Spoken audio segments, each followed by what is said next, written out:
registrar of births, marriages and deaths. We call it Hatcham, Matcham and Dispatcham, and today it's been taken over by years ago down on the south coast. All the rain. Over here to our left hand side, ladies and gentlemen, we have this lovely ship. This is the one tower with the words Oxo at the top. It's a former meat cold store owned by one of the richest men in England, Lord Vesey. Lord Vesey made his fortune as a shipping owner with the Blue Star Line, travelling all over the world bringing meat products back to this country. Lord Vesey's company also used to make, though, that tiny little cubular beef stock cube, the Oxo cube that we use here in our cooking dishes. When this building was erected and built many years ago, it was illegal then, and it still is today, to advertise anywhere on the banks of the River Thames. So what the architect craftily and cunningly did, he incorporated the stained glass windows in the top of that tower into the shape of the Oxo logo. And he actually got away with it, because when they turn the lights on in the evening, it shines bright red all over London. It isn't a cold store today. Today it's an exclusive galleria. There's shops on the ground floor for the ladies, luxury apartments in between, and right at the very dominating the skyline to our left hand side, we have Sir Christopher, 165 feet high, 1 foot for every day of the year. Buried inside this cathedral are some of Great Britain's greatest ever heroes. The Iron Duke of Wellington, Admiral Lord Nelson, the Lady of the Lamp, Florence Nightingale, Sir Alexander Fleming, and indeed the Arcade Bridge, named after Queen Victoria's favourite granddaughter Alexandria, who was killed in the Bolshevik Revolution. But in between the two bridges, look out for the 12 red support columns of the old St Paul's on the Columns Railway Bridge, the first railway bridge ever to span the River Thames. It was commissioned by the Chatham to London Railway Company and built by that very famous Victorian engineer Isambard Kingdom Brunel. But our modern day trains got too heavy for the bridge in the middle, so in 1982 they took the top of this bridge for safety reasons, but they left these fine columns of buttons so as not to disturb the foundations of the other two bridges. Now you might wonder what all this civil engineering is going on here. Well, I'll tell you. I told you at the beginning, there's so many people in London nowadays, they've widened this bridge and put an extra track in to take the increased demand of people coming into London. So that's what they're doing here, all this building work. Now once through the bridge, ladies and gentlemen, over to the right hand side, you'll see a rather tall building with a big chimney pot. This is the former Bankside Power Station. Now this power station closed down 26 years ago, and today it's been turned into a museum of modern art. This is the Tate Modern here in London. It's absolutely free to get in, and once you've been in there and had a look round, you sort of realise why. Well, on our cars, and it's certainly not modern art, they're bloody eyesores all over the place. So there you are, but if you like modern art, it is fast becoming one of London's most visited to span the River Thames, but as you walk across it like those people are doing, you get a lovely view up Paternoster Steps of the entrance to St Paul's Cathedral. There it is, lovely view. We used to have even a better view until they built that bridge there. Look at that. Just about get a snap of that if you can. Now once under this bridge, I want you all to look to the right hand side, and just over there, behind those trees, with the autumn leaves, Shakespeare's Globe Theatre.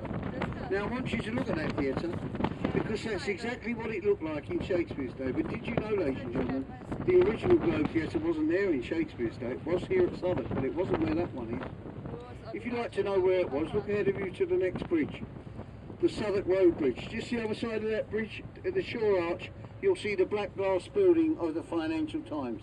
That is where Shakespeare's Globe Theatre stood when he was walking the streets of London. So how do we know that? Well, it's simple really. When they was laying the foundations to build that office block, digging down in the earth like they do, they found the round circular poles of the old Globe Theatre still in the ground just there. But there is another clue. Look through this middle arch to the right hand side, and right in the corner there, you should be able to make out any moment now some red parasols or umbrellas of a very ancient riverside, outside a very ancient riverside tavern. It's called the Anchor of Bankside. There's been an Anchor pub on this site here in London for over 450 years. This tavern to your right in those days used to be frequented by the diarist Samuel Pepys, Dr. Johnson and William Shakespeare himself and some of his cast. William Shakespeare and some of his cast actually used to get changed in the attic. I recommend that tavern to you. There's a lovely restaurant in there, and I tell you what, on a summer's day, and I've witnessed this 2 or 3 times this year, On a nice hot summer's day, you see over 200 to 300 people sitting outside that pub. It's a very popular place to visit here in London. That's where the old Globe Theatre stood in Shakespeare's day. Now, just ahead of us is the Cannon Street Railway Bridge. Cannon Street Station is over there in between those two beautiful Victorian towers. But as we go under this bridge very shortly, ladies and gentlemen, I want all the people on the top deck and all the ones downstairs to look over to your right hand side. And once we clear the abutments of the bridge here, very shortly you'll be able to see in St Mary's Overy Dock a small sailing ship. And there she is, just coming into view on your right hand side. Now, did anybody see that film Pirates of the Caribbean? Yeah? Well, you see that ship over there? That's got nothing at all to do with that film. This is a working replica of Sir Francis Drake's Golden Hind. Drake circumnavigated the globe on an identical ship to this one. He brought back, plundered all the gold and silver for Queen Elizabeth I and brought it back to England. On his return from the Abbey voyage, he was knighted by Queen Elizabeth at the Royal Naval Dockyard at Deptford. I think it's only a shower, but there you are if you want to go there. London Bridge is falling down. Did you know that's actually true? The first London Bridge, built here by the Romans in 43 AD, collapsed and fell into the River Thames. And that's where we get that famous nursery rhyme from. The second one burnt down, of course, in the Great Fire of London of 1666.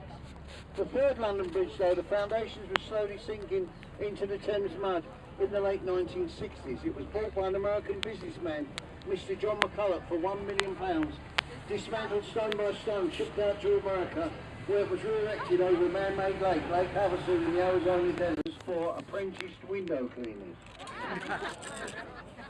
Well, it could be, couldn't it? It isn't actually. It's the head offices of the Daily Express newspaper. The lovely building next door to it, the two fish well range in the Archer side, is the former Billingsgate Fish Market. I say former because up until 1982, when it moved to larger premises at Canary Wharf, we'd had a fish market on that site here in London for over 900 years. A very famous man started his working career in Billingsgate at the very young age of 15. Everybody knows him. His name was Maurice Micklewhite. And if you don't know who I'm talking about, you will do now. He is the world-famous Cockney actor and movie star, Sir Michael Caine. Michael's father worked there. He started work there at the age of 15 before becoming an actor.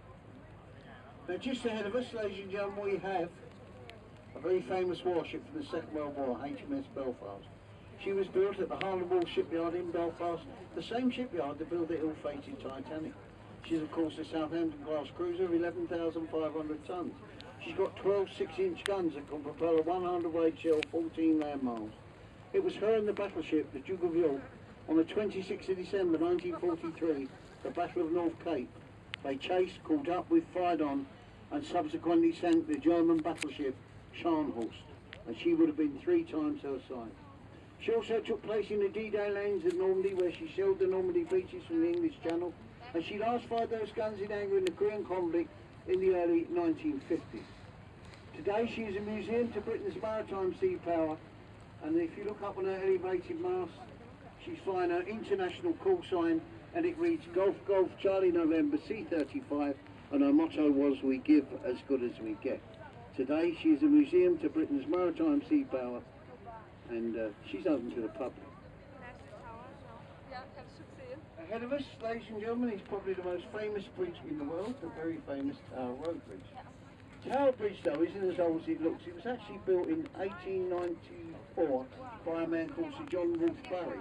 The two centre spans that lift when a ship goes through weigh a colossal 1,200 tons each and can be easily lifted into the upright position in a time of 90 seconds by hydraulic power.